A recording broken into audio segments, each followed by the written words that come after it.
इस मूवी की शुरुआत में हमें दो किंगडम दिखाई जाती हैं, जिसमें एक किंगडम इंसानों का होता है जिसे एक हेनरी नाम का किंग ओन करता है, और दूसरे किंगडम में कुछ फेयरीज रहती हैं। और उसी किंगडम में हम लोग एक पेड़ पर एक छोटी सी बच्ची को देखते हैं जिसका नाम मेलेफिसेंट होता है। और अब इन फेयरीज के साथ इस लड़की की काफी अच्छी दोस्ती हो चुकी थी। एक दिन उन फेयरीज के किंगडम में एक ह्यूमन किंगडम से एक लड़का वहां से चला आया था, और यहाँ पर वो एक रिवर से एक मेटल चोरी करता है। और अब जैसे ही मेलेफिसेंट को ये बात पता चलती है तो वो उस ह्यूमन से मिलने के लिए वहां पर जाती है, और वो उस लड़के से उस मेटल को लेकर उसे रिवर में फेंक देती है। और इसके बाद मेलेफिसेंट उसे ह्यूमन किंगडम की तरफ ले जाने लगती है, और वहीं पर वो लड़का मेलेफिसेंट को बताता है कि एक दिन वो उस कैसल में घुस जाएगा, लेकिन अभी तो वो एक ऑर्फन में रहता है और अभी वो उस कैसल में नहीं जा सकता। और आखिरी बार जब वो लोग अपने अपने किंगडम की तरफ जाने वाले थे तो वहीं पर वो लड़का अपना नाम स्टीफन बताता है, और वो अपना हाथ आगे बढ़ाता है, और मेलेफिसेंट उसके हाथ को टच करते ही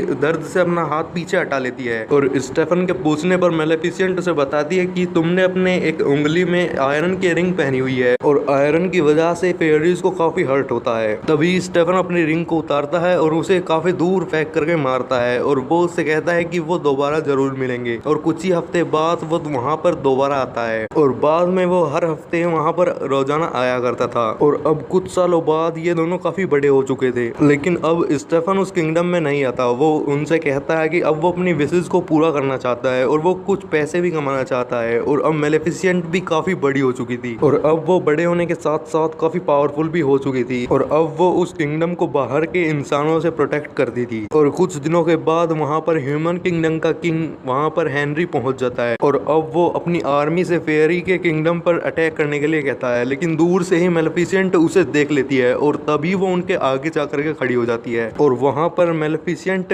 हेनरी किंग को वहाँ से जाने के लिए कहती है, लेकिन वो उसे वहाँ पर मजाक में ले करके उसे मना कर देता है, और वो अपनी आर्मी से मेलेफिसेंट पर अटैक करने के लिए कहता है। लेकिन तभी वहाँ पर मेलेफिसेंट ट्री ब्रांचेस यानी ब्रांचेस की बनी हुई आर्मी को अपने साथ में बुला लेती है, और वो अब आर्मी पर अटैक करने लगते हैं। और तभी मेलेफिसेंट उड़ के उस हेनरी किंग के पास जाती है, लेकिन किंग हेनरी उसे अपने लोहे के हाथ से जख्मी कर देता है। और इसके बाद हेनरी किंग वहां से अपनी आर्मी को लेकर के कैस्टल में भाग जाता है। और अब रात के वक्त हेनरी किंग अपने कमरे में काफी बीमार पड़ा हुआ था, और अब उसके काफी दिन जिंदा रहने के लिए बचे हुए थे। और अब किंग भरे सभा में ऐलान कर देता है कि जो भी उस फेयरी किंगडम पर अटैक कर देगा वही आने वाला राजा बनेगा। और ये बात उस किंगडम में रहते हुए स्टीफन को भी पता चल जाती है, और इसके बाद स्टीफन अब मेलेफिसेंट से मिलने जाता है। और अब वहाँ पर बातों ही बातों में स्टीफन मेलेफिसेंट को एक पानी देता है, और उसे पीते ही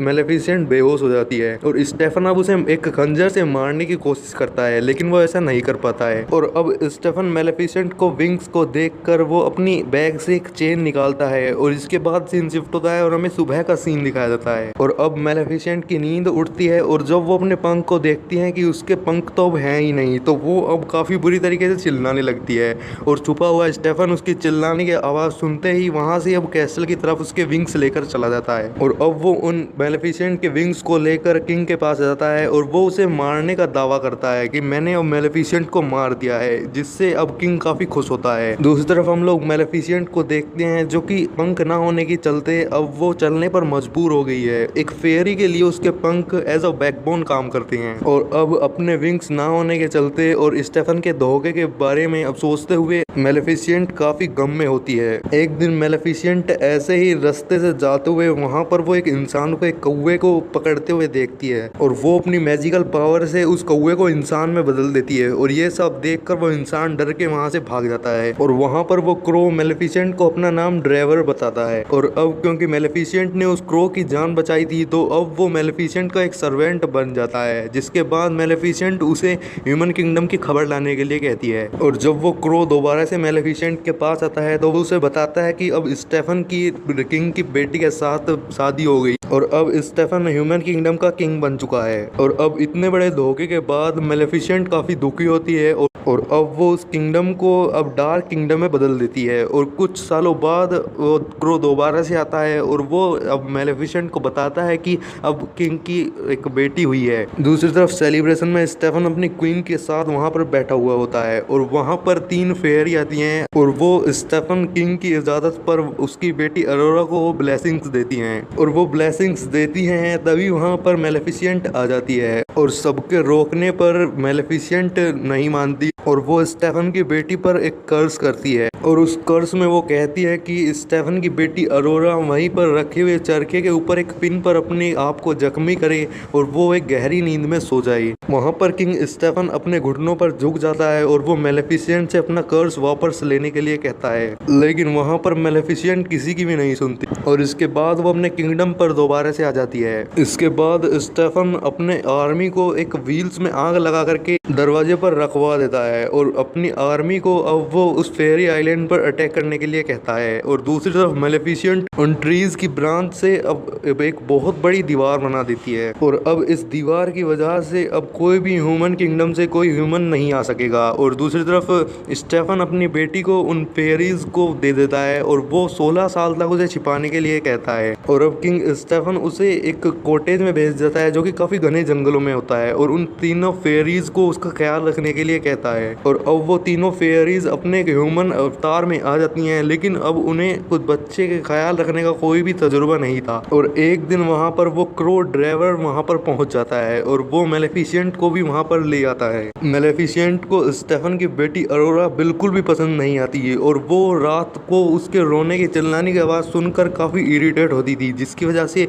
वो क्रो ड्राइवर उसकी भूख को पूरी करता था, जिसकी वजह से स्टेफन की बेटी अरोरा नींद में सो जाती थी। और अब मेलेफिसेंट और वो क्रो ड्राइवर उस बच्ची पर छोटे से ही काफ़ी बड़े होने तक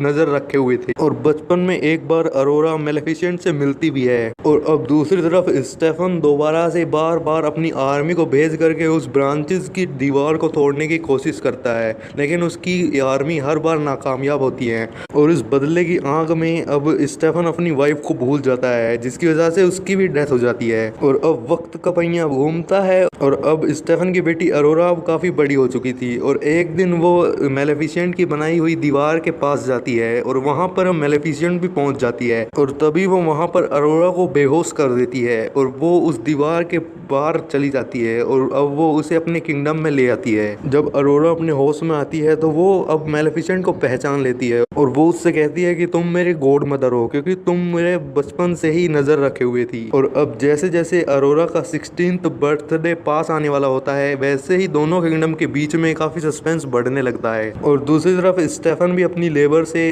काफी सारा आयरन बनवाने की कोशिश कर रहा था और दूसरी तरफ अब अरोरा फेयरी किंगडम में उन कुछ फेयरीज के साथ काफी खुश रहने लगी थी। और इसी के साथ इस फिल्म का पहला पार्ट खत्म हो जाता है। तो दोस्तों आपको ये मूवी एक्सप्लेनेशन कैसी लगी, वीडियो अच्छी लगी तो लाइक करना, चैनल को सब्सक्राइब करना मत भूलिए।